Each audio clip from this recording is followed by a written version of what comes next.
Good morning, everyone. We want to thank you all for being here today.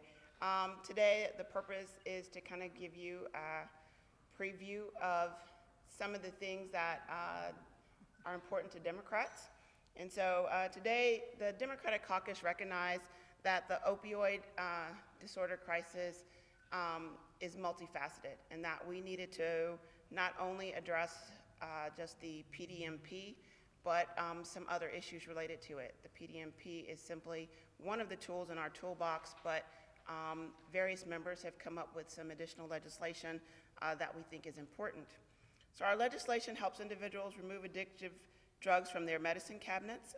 We have Representative Mitten, who's filed HB 1472, which deals with the disposal of unused prescriptions. We are also making sure that prescribers are educated about how to prescribe these drugs. And again, Representative Mitten has filed House Bill 1473, which requires 4 hours of continuing education for prescribers. It's important also to hold prescribers accountable and to institute a real prescription drug monitoring program and adopt binding regulations mirroring the CDC prescribing recommendations. And so Representative Wessels will be filing his PDMP once again, and then Representative Crystal Cade has the binding prescribing regulations bill, which is HB 1310. And finally, we're providing treatment options for individuals suffering from substance disorders by extending substance disorder treatment for postpartum women under the Show Me Healthy Babies program, providing CBD oil as an alternative for opiate therapy, and legalizing needle exchange programs. So that includes Representative Arthur's HB 1310, which is medication-assisted treatment coverage. Representative Behringer has House Bill 1441, expanding the CBD oil access. Representative Cora Faith Walker has HB 1616, extending substance use coverage for a year of postpartum under Show Me Healthy Babies. And then Representative Stevens has HB 1467, which is the needle exchange pilot program and decriminalization. Some of the representatives are here today. You are more than welcome to ask them questions, and so we'll take questions now. Anybody?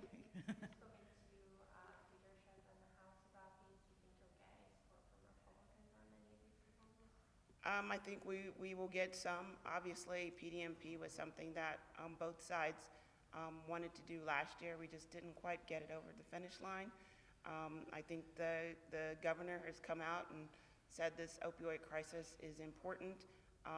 We've always said that it's important to us, that we need to address this. So we're putting out the proposals. We've got some solutions. Hopefully they'll see that we need to move these forward quickly. And just to add to that, substance disorders, it's a bipartisan issue. It's a nonpartisan issue. I don't think that anybody that is suffering from these disorders cares if the Republicans or the Democrats are in power here. What they care about is making sure that we're passing some legislation that attacks the problem. Okay, a lot of times the issue, though, is the personal, privacy issue when we get into all this. So that some of the Republicans are that way. They stonewalled it in the past year. Well, and that's one aspect of all of these tools. But obviously, look, substance disorders need to have an all-of-the-above approach. And what we are proposing here is just that. We're not only talking about PDMP, we're talking about a number of other options and tools that should basically be put in the toolbox of not just the medical community, but our entire community. And again, those range from PDMP to disposal, to CBD oil, to needle exchanges. It's an all-of-the-above approach to try and combat a really significant and serious problem in our state and in our country. Of course, I think we're all familiar with the PDMP issue and to some extent the CBD oil. And we've seen how far PDMP has gotten in the last couple of sessions. What about some of these other issues that you're bringing up today? Have they gotten hearings? Have they gotten out of committee? How far have some of these other issues gotten? Well, I think some of these are probably new legislation. I think with the focus now that has been put on the opioid crisis, we are hopeful that we will get hearings on these, and we will certainly be talking to leadership to do so. And last night, for the Columbia City Council, a city councilman was pushing for trying to legalize the medical marijuana side of it to combat opioid epidemic. So, do you guys think that is something that would decrease the deaths in this issue? I am sure that there will be several people that will be filing that legislation. Clearly, there's a lot of controversy around that. We'll just have to see. We've never really had a good debate on it, and hopefully we'll be able to do that this year.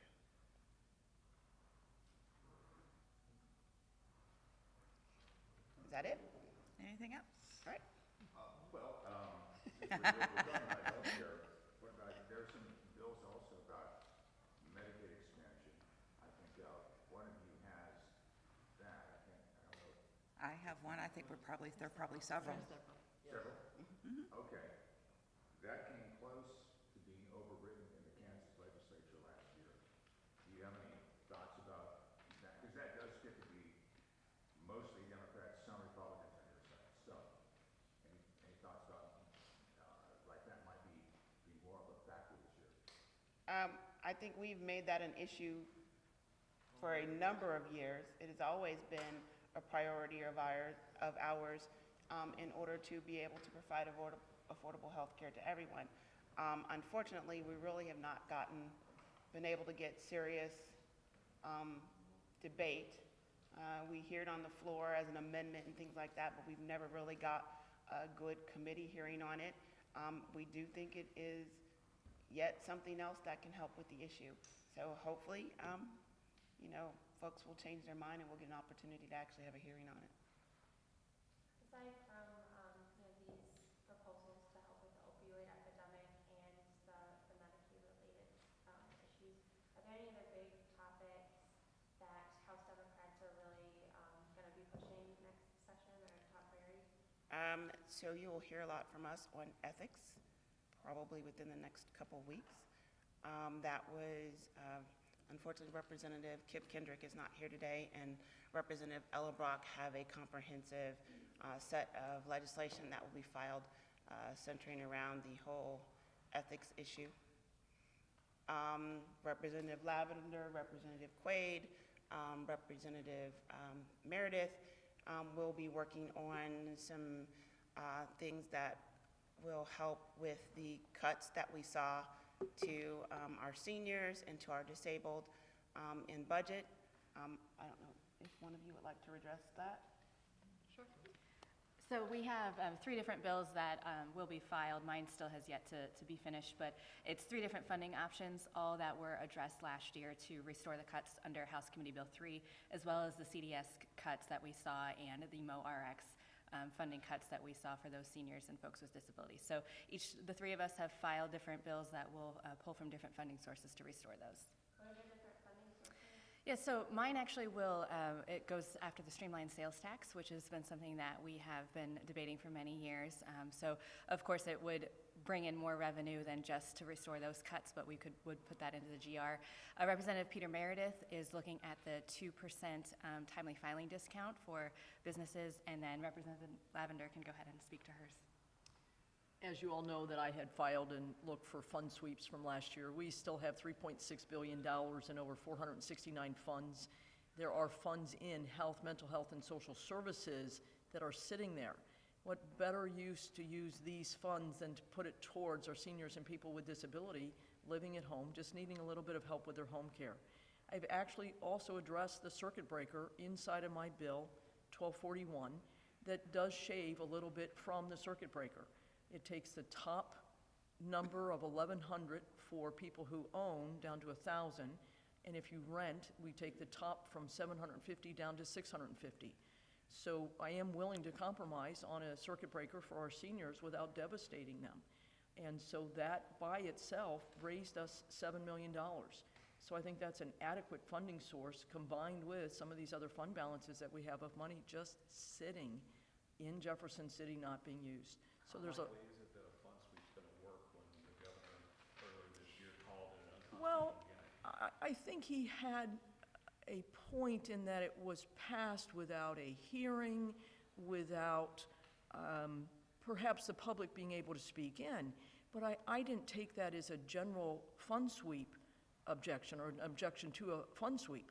So we've done fund sweeps in this building before. They've been done bipartisanly. And so I think fund sweeps are not his objection. I think his objection was just at the end of the session. Do you have a better feeling about it this time around? Well, I think we all have a better feeling about it.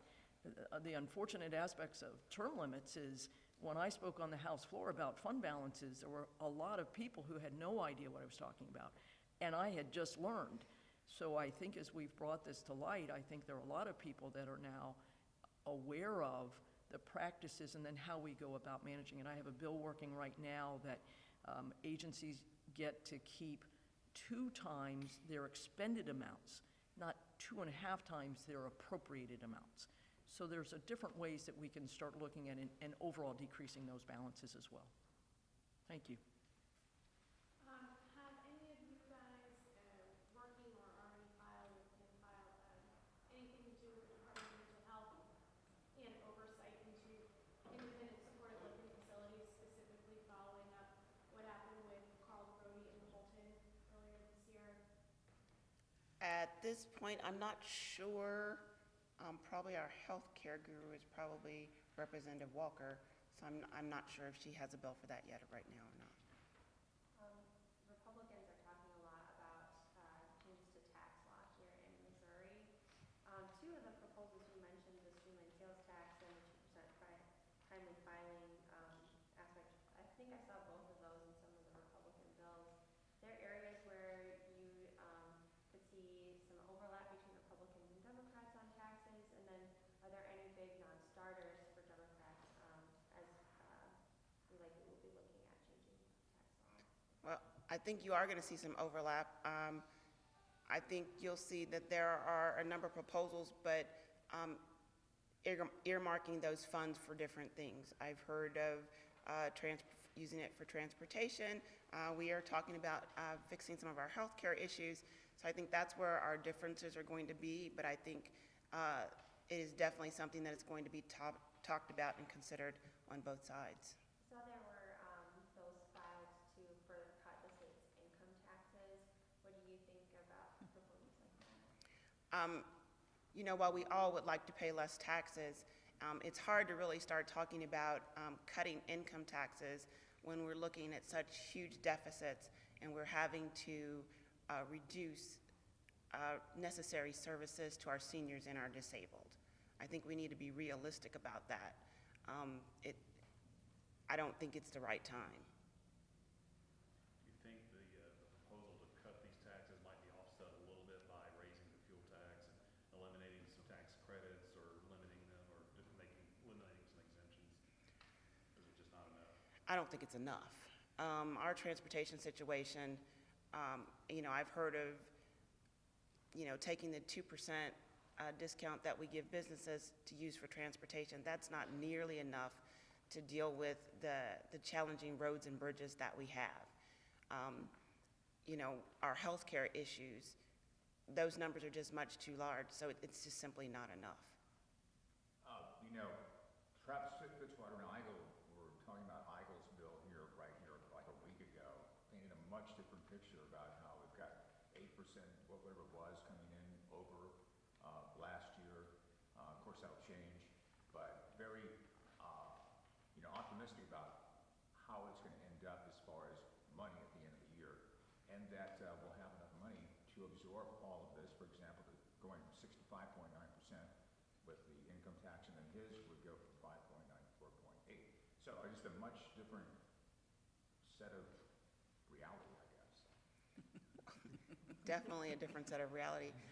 You know, we don't even know what the federal tax cut bill, what impact that's going to have on our budget yet. And the numbers have ranged anywhere from 120 million to close to $1 billion. So I don't know that anybody can say that the piece of legislation that they have today, what impact it's really going to have, because there are a lot of moving parts going on right now. To be able to say that all of a sudden our budget issues are going to be resolved and we're going to have plenty of money for additional tax cuts, we don't know that for sure yet.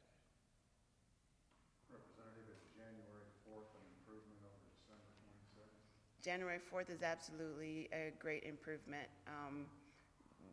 This is an issue that is very important to have set it up on 3 days before Christmas on what is a holiday for the House was very inconsiderate, and the public needs to have the opportunity to be there, and that will give them the opportunity to do that. Was the rescheduling because of your complaint? I don't know if it was because of my complaint. I would like to think so. But I think pointing out some of the challenges, the fact that our members on the committee, nor myself who filed the complaint, were even considered in the first place, I think raising those issues, they were willing to move the hearing. Since I got in a little bit late, can I ask you again about the opioids and the opioid proposals and how that will balance out with this new PDMP that we have now? Well, first of all, what we have now simply doesn't do what we need it to do. It's not binding. We need to be dealing with both the doctor shopping as well as the overprescribing. And so we need to have a statewide quality PDMP program that is going to do that. And the program that the governor did by executive order simply doesn't do that. How many bills have you counted up that, between all of you, that deal with the issues that you're talking about here related to that? Let's I see. had a stack. 10, maybe? About 8. And it's possible that others may be filed too along the way. Okay? Is that it? Thank you, Congressman. Thank you.